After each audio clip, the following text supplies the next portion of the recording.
आदाब, मैं वक़ार Ahmad Rizvi Joy of Urdu की शायरी समझिए सीरीज़ में एक और वीडियो के साथ हाज़िर हूँ।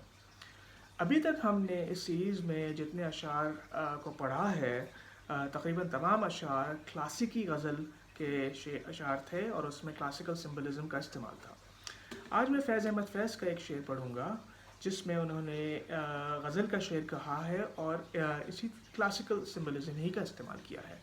तो हम देखेंगे कि एक 20th सेंचुरी का शायर क्लासिकल सिम्बलिज़म को किस तरीक़े से इस्तेमाल करता है। तो शेर है, चमन पे गारत गुलची से जाने क्या गुज़री, कफ़स से आज सबा बेकरार गुज़री है। तो सब में पहले तो हम इस शेर को सिंप्लीफाई कर दें कि चमन मीन्स गार्डन, गुलची कहते हैं फ्लावर पिकर को, और गारत होना के मायने हैं कि टू बिकम एनिहिलेटेड।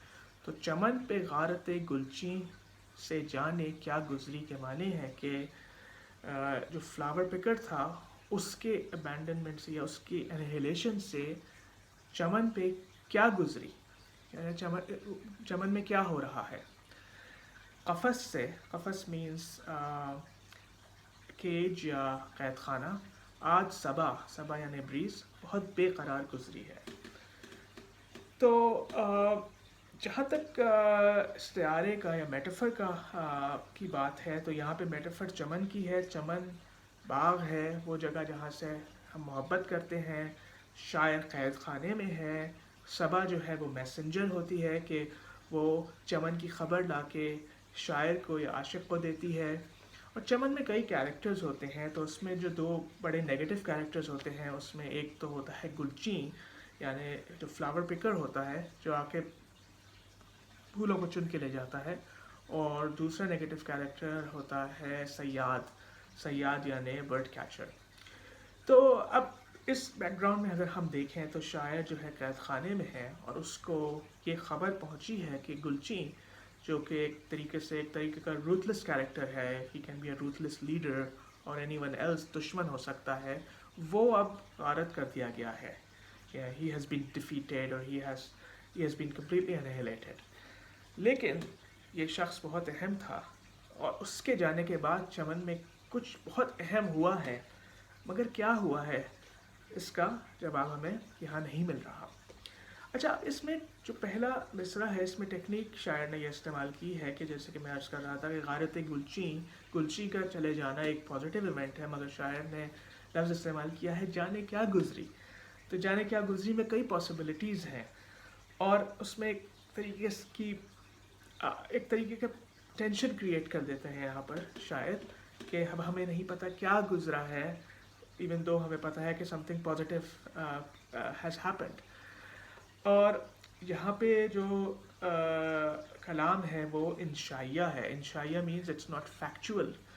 तो हम पहले इस बात को डिस्कस कर चुके हैं कि जब मिसरा इंशाइया होता है तो उसमें मल्टीपल मीनिंग के इम्कानात पैदा हो जाते हैं, और यहाँ पर बिल्कुल यही केस है कि जब शायर ये कह रहा है कि चमन पे गारत गुलची से जाने क्या गुज़री, तो यहाँ पे कई इम्कानात पैदा कर दिए शायर ने। अच्छा, अब हम दूसरे मिसरे को देखें तो सादा सा मिसरा है कि कफ़स से आज सबा बेकरार गुज़री है। यानी अब शायर तो अपने चमन के बारे में बस इतना जानता है कि गुलची फ्लावर पिकर जो है वो वहाँ पर नहीं है, और ये सोच रहा है, और ये सोच के एक तरह से उसको इस बात की एंजाइटी है कि वहाँ पर अब क्या हो रहा है। बस उसने सिर्फ इतना देखा है कि सबा जो है यहाँ आई थी कैद खाने में और यहाँ से बहुत बेकरार गुज़री है।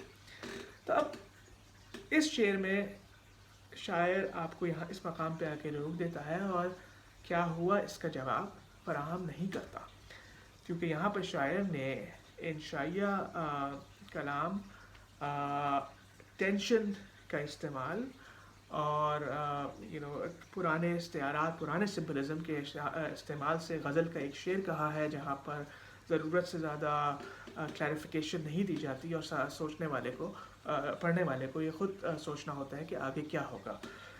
तो यहाँ पे आप देख सकते हैं कि शायर ने इन टेक्निक्स को, एक नए शायर ने इन टेक्निक्स को किस तरीके से इस्तेमाल किया है। उम्मीद है आपको पसंद आएगा। खुदा हाफ़िज़।